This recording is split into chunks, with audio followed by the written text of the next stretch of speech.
Hello friends. Welcome. Today we will recap 2022 American film, The Menu. Sit back, relax, and enjoy. The movie begins with Margot and Tyler waiting at a dock for a boat that will take them to an island. While Margot is smoking a cigarette, Tyler advises her against it, explaining that it will ruin her sense of taste. Tyler mentions that the boat is small because they only have 12 guests, but they charge $1,250 per person to make a profit. They meet some of the other guests, including Lillian Bloom, a food critic who gave a rave review to Hawthorne, the restaurant they are heading to. Lillian is accompanied by her husband, Ted. Tyler tells Margot that the success of restaurants often depends on Lillian's reviews. There are also 3 tech-savvy individuals who boast about their knowledge of hedge funds and cryptocurrency. After boarding the boat, the captain greets them and informs them that the journey to Hawthorne will take approximately 30 minutes. A famous movie star joins them on the boat, expressing dissatisfaction with his assistant, Felicity, for arranging such an elaborate dinner. Each guest is given a small bite to enjoy during the boat ride, along with champagne. Upon arriving on the island, everyone disembarks and is welcomed by servers and house staff on the deck. Each guest checks in, but Elsa, the restaurant captain, observes Margot suspiciously. Tyler explains to Elsa that Margot is his new companion since he recently ended his relationship with his girlfriend. This makes Elsa uneasy. The 12 guests gather in a spacious area behind the restaurant. Anne and her husband Richard, who are regulars, head straight to the restaurant without participating in the introductions. Elsa greets the remaining guests and informs them that they will experience a unique narrative through the menu, a story that has never been told before and will never be told again. The guests are then given a tour of the island, including a visit to the smokehouse where they learn that the dairy cow meat is aged for 152 days. One of the Tech brothers makes a joke, asking what would happen if the meat was served on the 153rd day. Elsa replies, at this temperature, on the 153rd day, the bacteria would produce severe symptoms, rendering the person incapacitated and leading to their demise shortly thereafter. They are then given a tour of the root cellar and the bunkhouse where the staff resides.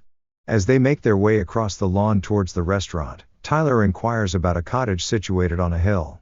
Elsa explains that it is where the chef resides, and even the staff is prohibited from entering.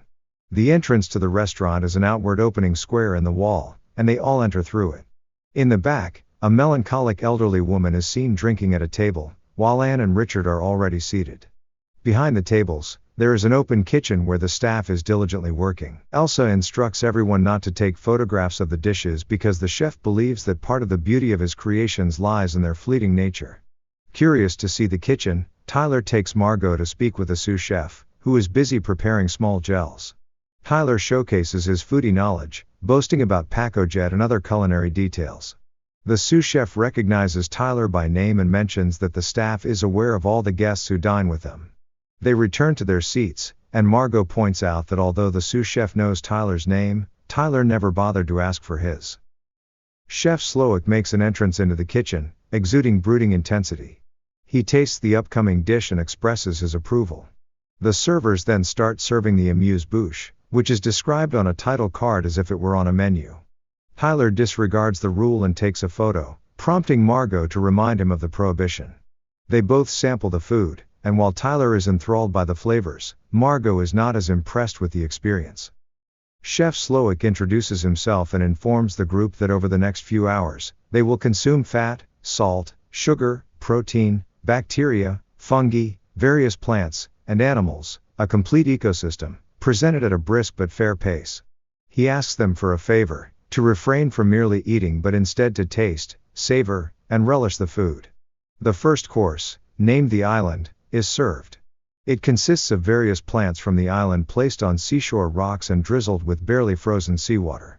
Tyler recognizes the clams as the same ones they saw being caught earlier, and he becomes concerned when Chef overhears him. However, the chef reassures him that it's all right and explains that the people on the island are inconsequential. The island and the nutrients it offers exist in their most perfect state without being gathered, manipulated, or digested. Tyler becomes emotional, moved by the dish's beauty, while Margot remains dismissive and reluctant to eat any of it. She harbors immediate skepticism towards the entire restaurant. The other guests in the room revel in the experience. The food critic, Lillian Bloom, analyzes the dish, and her husband agrees that they are consuming the essence of the ocean. The movie star seeks guidance from his assistant on how to approach the meal. Meanwhile, the three tech brothers engage in loud conversations about technology and criticize the plate. Elsa observes the scene with disdain, while Chef locks his gaze on Margot. Tyler notices and wonders if the chef is staring at him. Margot turns her head and makes eye contact with the chef. Suddenly, the chef shouts that they are plating in 5, and the entire kitchen responds in unison, shouting, "Yes, chef." Next, the bread service commences, but the chef delivers a speech about how bread has been a staple for 12,000 years, primarily consumed by the less fortunate. He emphasizes that the guests in the restaurant are not common people and, therefore, they will not be served bread. Instead, each person is presented with shale plates containing only the condiments. This offends everyone. Lillian explains that the chef incorporates allegories into his food, and part of the experience is deciphering the overarching theme of the entire meal, which often becomes clear only at the last course. Meanwhile, at Lillian's table, she goes on about how she bakes her own bread and even creates her own yeast. Their conversation is interrupted when Elsa brings a larger container of the broken emulsion that Lillian complained about, as a gesture from Chef Slowick. Elsa is then called over by the Tech brothers, who express their desire for bread since Hawthorne is renowned for it. Elsa firmly refuses their request. One of the Tech brothers takes offense and reminds Elsa of their affiliation with Doug Varick, to which Elsa clarifies that they work for Mr. Varick rather than the other way around. The Tech brothers persist in demanding bread, but Elsa firmly denies them, leaving them offended. Elsa leans in and whispers to one of them, "You will eat less than you desire and more than you deserve." Margot notices Richard, who seems familiar to her, and points out that Margot bears a resemblance to their daughter. The chef approaches Margot and questions why she isn't eating. Margot responds, "I guess I don't want to fill up early." The chef assures her that it wouldn't be possible as he has precisely designed the portions to account for that. He urges her to eat, but she firmly asserts her independence, saying, "Thank you, but I'll eat what I want to eat, when I want to eat." The old woman at her table is once again seen without any food, only a glass of wine in front of her. The chef claps his hands, signaling that the next course, called Memory, is about to be served. He shares a personal memory from his childhood, recounting how his mother used to be heavily intoxicated when he returned from school. At the age of 7, he witnessed a violent altercation between his parents, during which his father wrapped a telephone cord around his mother's neck. To stop the attack, the young chef stabbed his father in the thigh with kitchen scissors. The chef confesses that he never spoke to his father again and regrets not having aimed for his throat that night. The group is then served the first course of the memory theme: chicken thighs al pastor, smoked pineapple salsa, tortillas. Each person receives a small chicken thigh with tiny scissors protruding from them. The plates are adorned with tightly coiled telephone cords, and bowls of tortillas accompany the dish. The tortillas bear images on them. Lillian notices that her tortillas display the logos of restaurants that closed after she wrote unfavorable reviews. The Tech brothers see documents on their tortillas that expose their fraudulent activities. They call Elsa over and inquire about the contents. Elsa informs them, these tortillas contain tax records and other documents that reveal the company's hidden transactions with shell corporations, intellectual property theft, and countless invoices with fabricated charges. The Tech brothers threaten to shut down the restaurant by morning, but Elsa confidently tells them that it won't be necessary. As the events unfold, the tortillas at the movie star's table showcase posters from a goofy movie he did in the past purely for financial gain. Anne, on the other hand, comes across pictures of herself and Richard, one depicting Richard with a bandage on his head after a melanoma removal, and another showing him with a young female escort on a date, which he convinces Anne was photoshopped. At Tyler's table, the tortillas display images of him secretly taking photos of his meals earlier that night. Worried that the chef might be upset with him, Tyler contemplates apologizing. Margot, however, asserts that it is the chef and his staff who should apologize. Tyler proceeds to use the tortilla to make a taco and expresses his enjoyment of the dish. Offended by Tyler snapping his fingers at her, Margot decides to leave the table. She walks down a hallway and encounters an elaborate silver door. Elsa appears and offers assistance, assuming Margot is looking for the ladies' room. Inside the ladies' room, Margot smokes a cigarette while gazing out a window slab, where she notices angel wings being prepared on the lawn. Unexpectedly, The chef enters the bathroom and questions Margot's presence on the island, labeling her a last-minute replacement. He ponders whether she belongs to them or us before leaving Margot confused. For the fourth course, two servers roll out a tarp decorated with baskets, sea fennel, and edible flowers in the middle of the room. As the chef begins to explain the next course, a tech bro interrupts, demanding an explanation.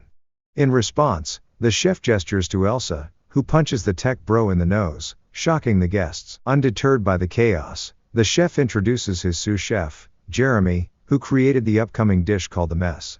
Jeremy stands beside the chef as the latter describes his rigorous lifestyle, working tirelessly for 20 hours a day, devoid of personal connections, solely dedicated to culinary excellence.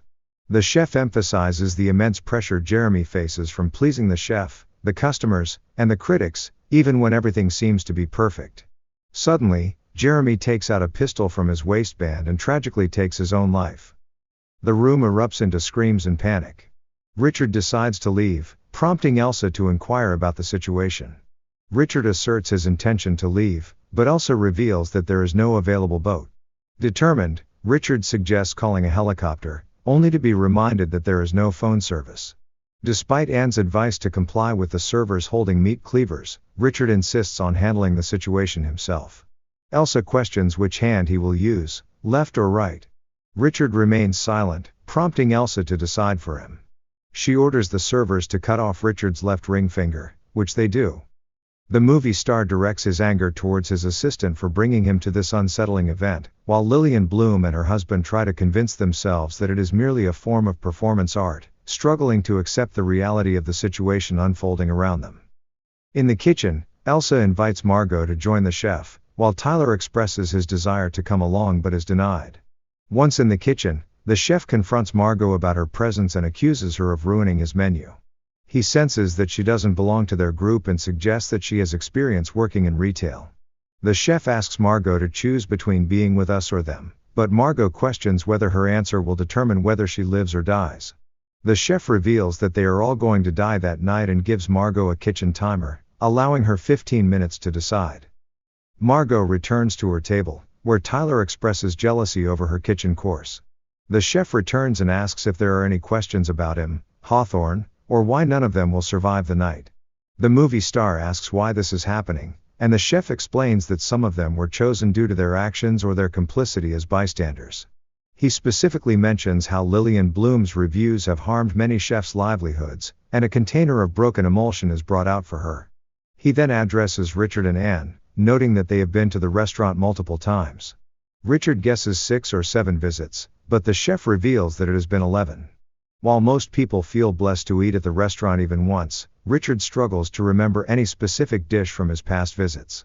The chef questions why they bother coming to the restaurant, suggesting that they feel entitled because they are wealthy. The Tech brothers interject, stating that the restaurant doesn't belong to the chef but rather to Doug Varick. The chef confirms that Doug Varick owns both the restaurant and the island, and as the restaurant is his entire life, he belongs to Doug Varick. However, the situation is complicated as the chef now owns Doug Varick. Through a glass window overlooking the lawn, a spotlight shines on Doug Varick, wearing the angel wings seen earlier, with his hands tied behind his back and suspended by a pulley rope over the sea. The chef explains that Doug had questioned his menu and asked for substitutions, and they used him to convey information printed on the Tech Boys' tortillas. Doug is slowly lowered into the sea, left to drown as punishment. Margot's timer goes off, indicating that her time to make a decision has ended. She is brought back to the chef's office, where she reveals that she works as an escort and was hired by Tyler to accompany him to the event. She also discloses that she knows Richard because he once hired her to role-play as his daughter while he engaged in explicit activities. The chef considers Margot to be aligned with the staff, as they are the ones who have been subjugated, forgotten, and starved. The group is then taken outside for the next course, introduced by the chef's sous chef, Catherine. Catherine shares her experience of being harassed by Chef Julian Slowick, who attempted to sleep with her. When she rejected his advances, he punished her by refusing to look her in the eye or communicate directly with her for 8 months, allowing male cooks to advance while she suffered humiliation. Catherine presents the next course named Humiliation, during which she stabs a small paring knife into Chef Slowick's thigh, followed by a hug. The chef announces that the men will now be hunted, giving them a 45-second head start to hide. Some of the men run off immediately, while others follow suit. At the 45-second mark, the male servers run into the woods, attempting to hide as the chase begins. The women are led back inside the restaurant while the hunt takes place. Anne talks to Margot, discovering that Margot was hired for sexual services by Anne's husband. Meanwhile, the men who are found are beaten and brought back inside. Tyler is the last man to be found, having hidden in the smokehouse instead of running through the woods, and he is rewarded with an extra dish. The chef then addresses Tyler, acknowledging the letters Tyler had been sending him for months. The chef explains that Tyler was not shocked by the night's events because he was informed in advance that everyone was going to die. The chef further points out that Tyler had mentioned his cooking skills at home and invites him to prepare the next dish. Tyler is taken into the kitchen to make his own dish, once again on a timer. He clumsily chops up leeks and shallots, which the chef sarcastically mocks. Tyler requests butter to sauté them, and the chef ridicules him for his choice. Tyler adds lamb, carrots, capers, and other ingredients to the dish. The chef continues to mock Tyler, asking if he would like to put it in the Pacojet, a device Tyler had earlier boasted about being familiar with. Tyler plates the dish, but the chef pretends to like it before revealing how terrible he finds it. Tyler feels ashamed and is escorted to the back of the restaurant, into the chef's office, to face consequences. The chef informs the remaining guests that there is one savory course left on the menu and they should prepare for dessert.